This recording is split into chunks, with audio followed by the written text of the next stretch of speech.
Hello everyone, it's me Clayton. I just finished watching Chicken Run Dawn of the Nugget, starring Thanway Newton, Zachary Levi, Bella Ramsey, and Miranda Richardson, and directed by Sam Fell, the same director behind Flushed Away and Paranorman.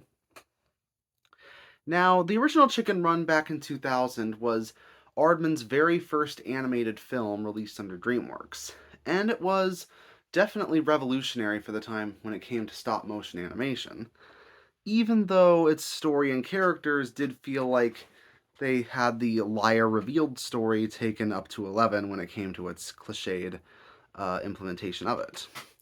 But for the most part, audiences still enjoyed the film for all of its pluses. So now that we finally have a sequel to it, made 23 years later, we have Ginger and Rocky as they happen to give birth to a daughter named Molly, as we see an adventure that certainly brings the laughs and the impressive animation back to what people would expect. But it does feel like a case of diminishing returns. Let's get to the story, though, shall we? Ginger and Rocky, played by Thanway Newton and Zachary Levi this time, have lived on a little island away from the farm that they got escaped from in the first film, and they give birth to a daughter named Molly, played by Bella Ramsey.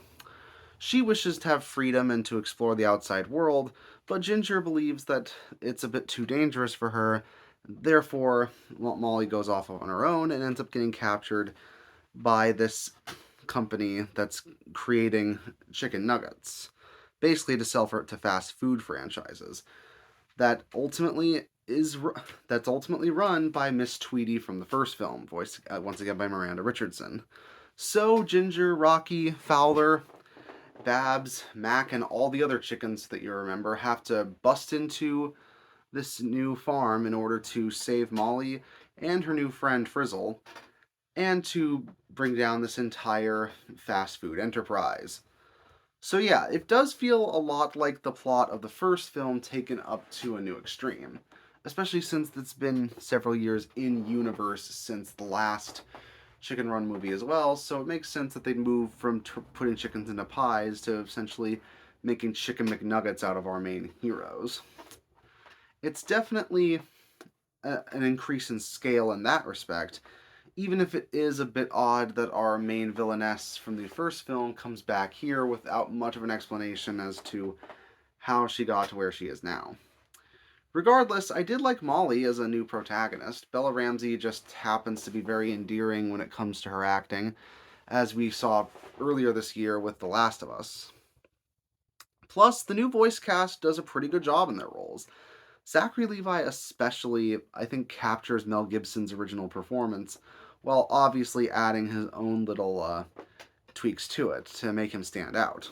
Obviously, he's good for more than just Shazam, so that's definitely a good choice. Plus, there are some, such as Babs' voice actress and Mac's voice actress, who do return when it comes to making Mac and Babs about how you remember them from the first film. And David Bradley also does a really good job in his role as Fowler, even if he's mostly relegated to comic relief. And of course, as it's an Aardman film, the stop motion animation is spectacular, with plenty of new techniques that they've done ever since the first film to make it really stand out, even on streaming, which is kind of resurrecting a movie genre when it comes to animation with stop motion, both with this and the Guillermo del Toro Pinocchio movie. We need more stop motion studios, and this definitely shows us why. So yeah, there's a lot of stuff to like about this film, and at a brisk 88-minute runtime, it doesn't overstay its welcome.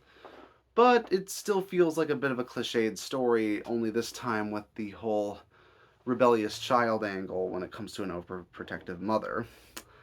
It it's not a bad version of the story, much like the first film didn't have a bad version of the liar revealed story. It just feels like something that's been done before. But like with the first Chicken Run, it's a lot of fun. It's got a lot of great jokes and creative visuals, and everything you love about the original is back here.